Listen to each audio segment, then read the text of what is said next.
Queen Camilla walked straight past the dignitaries, past her own aides, and stopped in front of the royal guard. "Salute your queen," she ordered, but the guard completely ignored her. Didn't so much as even blink. And when she pushed harder in front of the whole courtyard, his reply didn't just stop her cold jigget, it brought up a name she never expected to hear again. Now, before we show you exactly what happened, make sure you're subscribed to the channel and drop a comment telling us where in the world you're watching from. Because what you're about to see will leave you speechless. The afternoon that would change everything began like any other ceremonial duty at Buckingham Palace. February air hung sharp and still over London.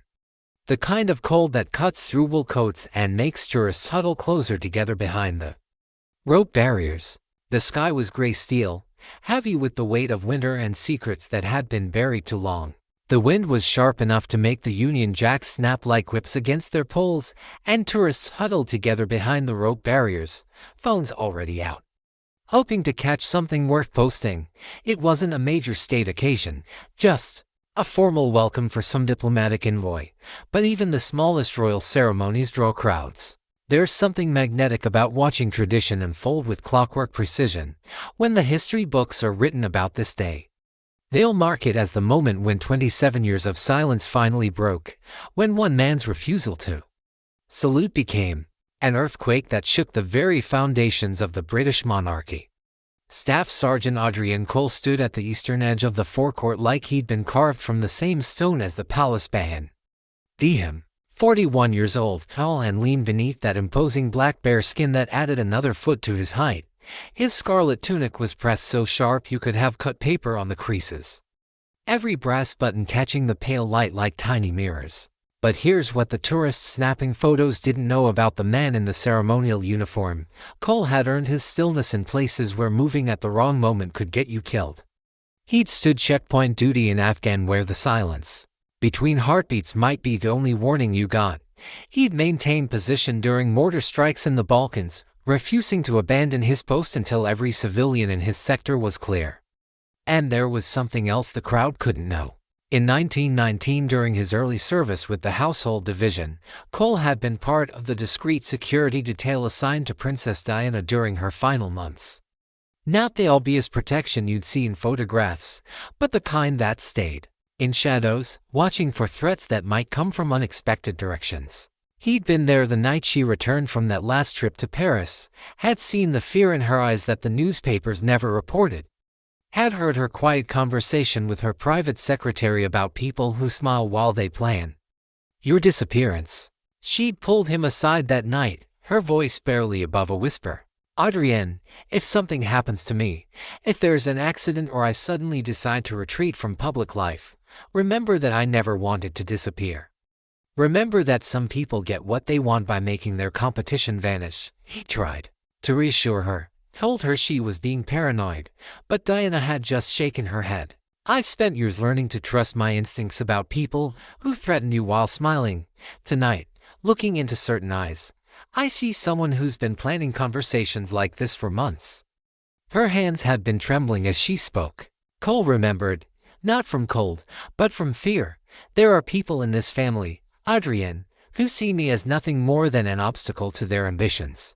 They've made it clear that my continued visibility is problematic for their future plans." She'd gripped his arm, then, her fingernails digging in through his uniform sleeve. "Promise me something. If they succeed in silencing me, don't let them rewrite who I was. Don't let them turn me into a footnote in someone else's fairy tale." Cole had promised. A promise he'd kept locked away for 27 years, watching as Diana's memory was slowly sanitized, her inconvenient truths buried beneath official narratives and charitable platitudes. Until today, Cole had filed his concerns through proper channels. They'd been dismissed as overprotective speculation from junior staff who don't understand the complexities of royal relationships. 3 weeks later, Diana was dead in a Paris tunnel. For 27 years, he'd carried that weight.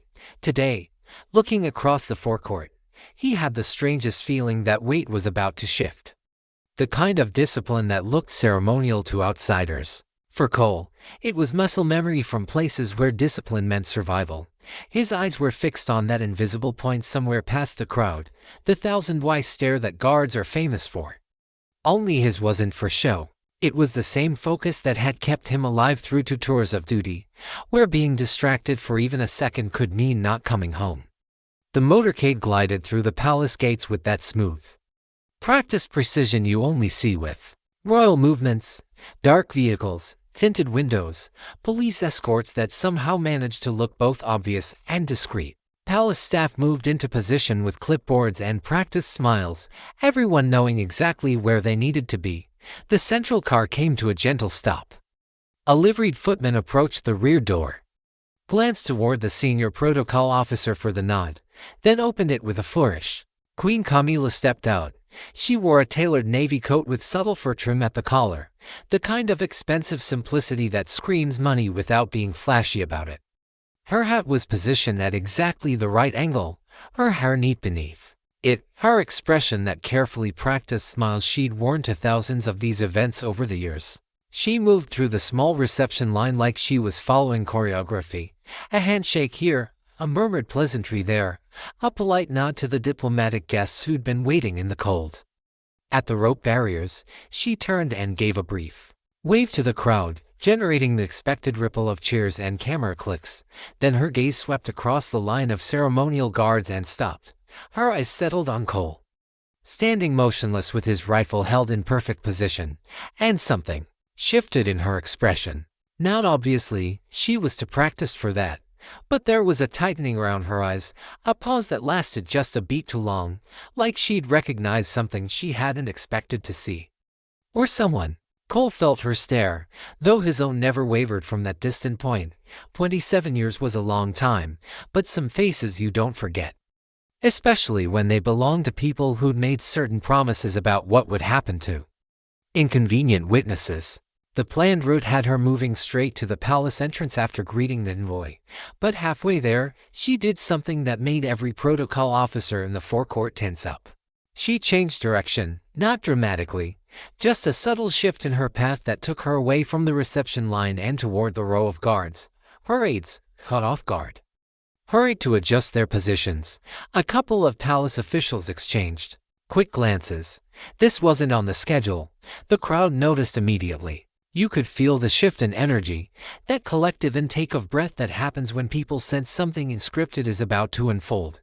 Phones that had been lowering rose again. Conversation stopped mid-sentence. Camilla walked directly to Cole and stopped in front of him, close enough that she had to tilt her head back to look up at him beneath the bare skin. For a moment, neither moved. "I believe a queen is due a salute from her guard sergeant," she said, her voice carrying just far enough for the nearest tourists to hear. Cole didn't blink, couldn't shift. The winter breeze ruffled the plume on his bare skin, but the man beneath it might as well have been made of granite. Her smile didn't waver, but something in her tone sharpened. "Perhaps you didn't hear me. I said, salute your queen." Still nothing. His breathing remained slow and even, eyes locked on that distant point that guards are trained to focus on. The rifle stayed steady in his left hand, his right hand resting in perfect ceremonial position. A murmur rippled through the crowd. Someone whispered, "Is he allowed to just ignore her?" Another voice answered uncertainly, "I don't think so." Camilla's smile began to look forced. She leaned forward slightly, not enough to break protocol, but enough to make her words carry more weight. "This isn't the time to be stubborn, Sergeant. You're on duty. Do as I've instructed." The silence stretched and stretched until it became its own kind of answer. Behind her, an aide shifted uncomfortably, glancing toward one of the protocol officers, as if asking whether they should intervene. The officer gave the slightest shake of his head. "Sometimes you just had to let these moments play out." "A simple salute," Camilla continued, her voice taking on a sharper edge. "That's all I've asked. Show the people that their queen is respected by her guard." The crowd was completely focused now. Even the dignitaries in the reception line had stopped pretending to make small talk. Turning to watch the standoff unfolding in the forecourt, Cole remained absolutely motionless. Not defiant, that would have required emotion, just immovable, like he was anchored to something deeper than the cobblestones beneath his feet. And that's when Camilla's patience finally cracked.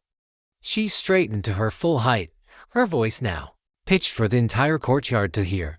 Is this how the household division now conducts itself? Standing mute in the face of the crown, some tourists lowered their phones, suddenly uncomfortable. Others raised them higher, sensing this was turning into something that might end up in tomorrow's headlines. I'm certain, she continued, each word crisp as the winter air, that ceremonial respect is not optional. Unless, of course, we've reached the point where protocol means whatever suits the mood of the man in uniform. Aristocratic sharpness was coming through now, the kind of tone honed in drawing rooms, where cutting someone down was an art form. Cole didn't move, not even a twitch. The stillness itself had weight to it, a presence that contrasted sharply with the rising heat in her voice, near the rope barrier. People were starting to lean forward. This wasn't the polite ceremony they'd expected to watch. A few tourists looked genuinely uncomfortable, like they were witnessing a family argument in public. Others seemed riveted, phones steady in their hands. She tilted her head, studying him like he was a puzzle she couldn't quite solve. I have always respected men who do their duty. But there's a certain kind of man who hides behind rules because he lacks the character to act when respect is owed. That landed like a slap, not shouted, not crude, but precise, surgical. At the rope barrier, a middle-aged man in a navy coat muttered, "Bit much, isn't it?"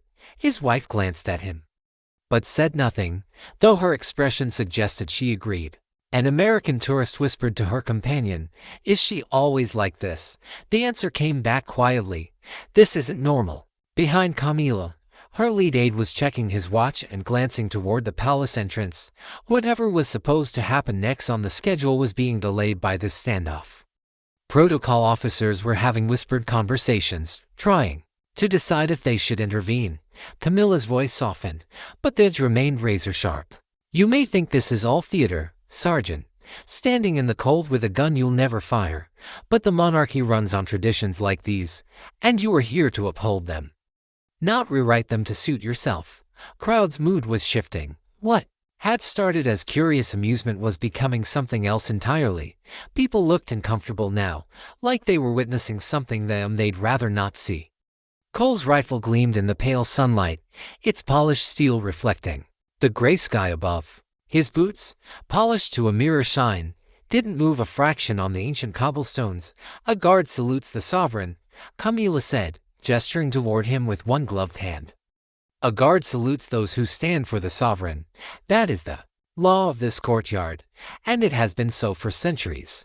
A younger aide took half a step forward, lowering his voice. "Mom," she didn't look at him. "Failure to acknowledge your queen, Sergeant, is failure to acknowledge the very crown you claim to serve." The temperature in the courtyard had shifted, from formal to personal, from ceremonial to confrontational. This was no longer about protocol. It was about power, about who would blink first. She took a breath, her next words delivered like a judge issuing a verdict. Protocol exists to honor the crown, not to serve the egos of men who think themselves above it. The line hung in the cold air, drawing murmurs from the crowd. A woman in a wool scarf whispered to her companion, "He's not going to move." And she was right. He didn't. The pause between them was long enough now that even the dignitaries had stopped pretending this wasn't happening. Every eye in the forecourt was focused on the space between the queen consort and the motionless guardsman. From somewhere in the diplomatic reception line, a French attaché murmured to his colleague, "This is not normal protocol, none." The response came back grimly, "Nothing about this is normal." Palace security personnel, positioned discreetly around the perimeter, began shifting their positions, not intervening, not yet, but preparing for whatever might come next. One of them spoke quietly into his radio, situation developing at ceremonial post monitoring. When Camilla spoke again, her voice cut through the murmurs like a blade. "Your behavior is an embarrassment to your regiment," she said, each word crisp as frost and an insult to the monarchy itself. "I will see to it you are removed from this post before the door is out." At the rope barrier, a woman in her 60s stepped forward slightly, her voice clear enough for those around her to hear. "That man served with my son in Afghanistan. If he's not saluting, there's a reason." Another voice joined her. "Some things matter more than protocol." The crowd was no longer just watching. They were taking sides. You could feel the shift in energy, the way public sentiment was crystallizing around the figure in red, who had said nothing, but somehow spoke volumes. It was meant to be the final word. The kind of dismissal that ends arguments and sends people scurrying. Only this time, it wasn't the end. For the first time since she'd approached him, Cole moved slowly, deliberately. His right hand shifted on the rifle's stock, drawing it up. But just enough to make a subtle ceremonial adjustment, not breaking formation, not quite, but it was the first visible sign that he had heard every word she'd said. The crowd sensed the shift immediately. Conversation stopped mid-sentence. Even the dignitaries in the background turned to watch. When he spoke, his voice carried across the courtyard, low but clear enough for everyone to hear. "I serve the crown," he said without turning his head or breaking that forward stare. "I do not serve pretenders to it." The sound that followed wasn't loud, but it was sharp. A collective gasp from the crowd. Ears stiffened. Phones that had begun to lower shot back up. A woman near the front barrier put her hand to her chest. Someone else whispered, "Did he just call her a pretender?" Camilla's head jerked back slightly, her composure cracking for the first time. "Excuse me." Cole's breathing remained steady, almost unnervingly so, when he continued. Each word was delivered with the precision of a man who'd been waiting 27 years to say them. "My loyalty was and remains to Diana, Princess of Wales." Her name, spoken aloud in that courtyard, seemed to drop the temperature by several degrees. A ripple went through the crowd. Not just murmurs now, but distinct whispers of Diana passing from person to person. An older woman in the crowd wiped away a tear. A young man who'd been filming lowered his phone entirely. Suddenly, understanding this was about something bigger than a viral moment. Cole's voice didn't rise, but it carried the weight of something that had been held back for too long. She served with dignity. She served the people. She was the rightful Princess of Wales. Behind the rope barrier, you could hear people drawing sharp breaths. Someone whispered, "He's really doing this." Another voice, "Good for him." Camilla's gloved hands tightened at her sides, the only visible sign that his words had found their mark. He continued. Each word measured and deliberate, spoken with the authority of someone who'd been there, who'd seen what others had only read about in sanitized press releases. "You took her place through deceit, and if not for you, she might still be alive." The reaction was instant and visceral. Audible gasps, sharp intakes of breath. A woman putting her hand to her mouth. Someone near the barrier said, "He knows something," but didn't finish the thought. Even the palace aides looked shaken. This wasn't just insubordination. This was testimony from someone who'd been inside the machine when it was destroying Diana. Camilla's carefully maintained composure cracked, not broken, but visibly strained. A muscle tightened along her jaw. The practiced smile was gone entirely, replaced by something cold and rigid. For several heartbeats, the only sound was the winter wind moving across the courtyard and the distant snap of flags. Cole's eyes never shifted from that point beyond the crowd. His voice returned to silence, his hands steady on the rifle. But the words he'd spoken hung in the space between them like smoke that wouldn't disperse. The confrontation had transformed from a test of protocol into something much more personal, much more dangerous. For several seconds that felt like minutes, Camilla didn't move. Her aides stood frozen behind her, their expressions carefully neutral, despite the tension radiating from their posture. Every eye in the courtyard was fixed on the space between them. When she finally spoke, her tone was controlled, but ice cold. "I have earned my position, Sergeant," she said, voice pitched to carry without shouting. "And your personal sentiments about the late princess have no shame bearing on your obligations here. You are a soldier. Soldiers follow protocol." Cole didn't answer immediately. The pause was deliberate, the kind of silence that forces the other person to fill it while refusing to be rushed. When his voice came, it was almost conversational. "Protocol, Mom, is that guards salute the sovereign and those representing the sovereign in an official capacity." He shifted his grip slightly, the tiniest adjustment, just enough to punctuate his words. "Respect is built into the institution, but it is not granted automatically to the individual. Titles can be claimed, loyalty is earned." Camilla's lips pressed into a thin line. "You think your interpretation outweighs centuries of," he cut across her smoothly, never raising his voice. I've stood on parade for monarchs who commanded respect without having to ask for it. For men and women who understood that the salute is more than a movement of the hand, it's a reflection of trust, of belief in the person standing in that place. He let the words settle for a heartbeat before continuing. Trust, Mom, is not demanded, and it is not owed to those who diminish the memory of those they replace. The effect on the crowd was electric. People who had been half smiling at the novelty of the moment straightened. Phones lowered. A man in a long coat gave the smallest nod as if in agreement. Camilla's eyes narrowed, but she didn't step closer. Her voice took on a brittle quality. "You are out of line, Sergeant. There will be consequences for this." Cole's gaze remained fixed on that invisible horizon. "Perhaps, but I'd rather face them than forget the oath I took." The statement didn't need volume to land hard.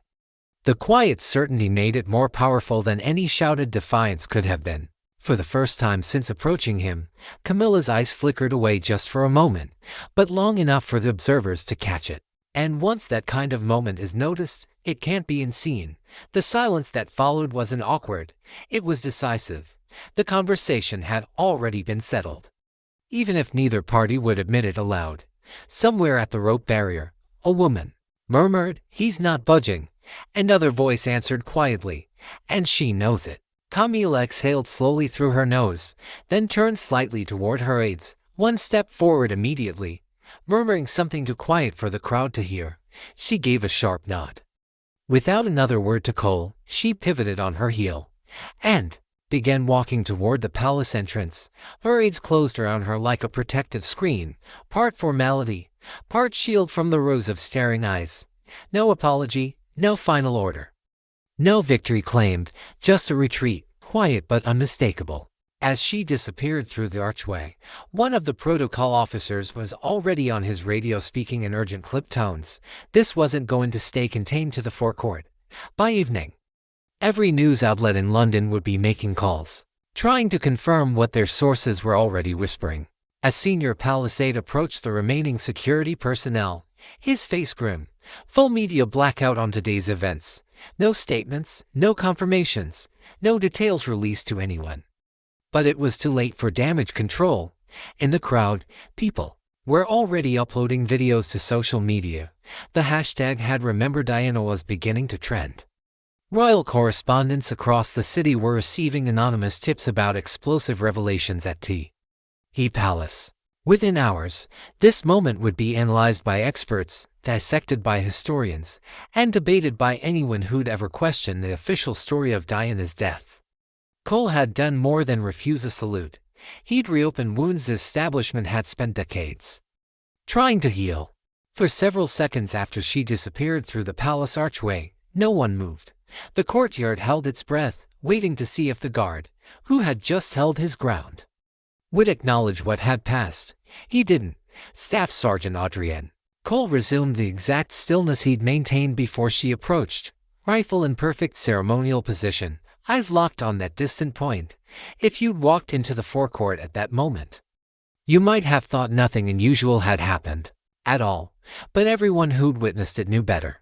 Near the rope barrier, the older woman was still wiping her eyes. The man beside her said quietly, "That's the first time anyone's spoken the truth about Diana in this place since she died." A teenager turned to her mother.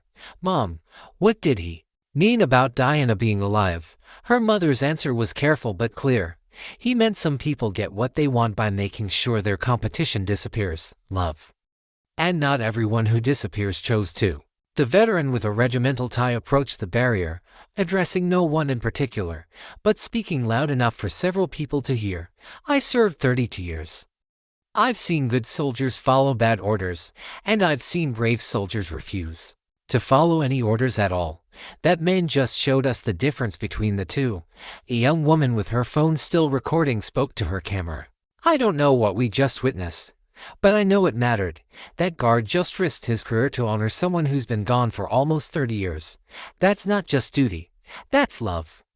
The murmurs began quietly, tentative exchanges between people, processing something they weren't sure they should discuss out loud. A man in a heavy overcoat said to no one in particular, "That's what real discipline looks like." A woman beside him nodded, still watching Cole. "Takes courage to stand your ground like that." Phones were lowered slowly, almost reluctantly, as people realized the footage they'd captured wasn't just another viral moment. It felt weightier than that, more significant. From somewhere in the crowd, a voice said quietly, "Did he really say Diana's name?" The answer came just as softly, clear as day, and he meant every word. Two younger men who'd been whispering since the confrontation began exchanged a look, then gave the faintest nod toward Cole. Not enough to draw attention, but enough that he would have seen it if he'd been looking. He wasn't, couldn't be. An older gentleman near the center of the barrier straightened to attention and raised a small salute. It wasn't showy or performed for others' benefit, just a private gesture of respect. He held it for a moment, then let it fall. Cole didn't acknowledge it, bound by the demands of his role, but the gesture hung in the cold air between them, meaningful in its silence, as the other elements of the ceremony resumed. The crowd didn't disperse as quickly as usual. They lingered, eyes still drawn to the solitary figure in red and black, who had said so little, yet somehow said everything that mattered. Some whispered theories about what would happen to him after this.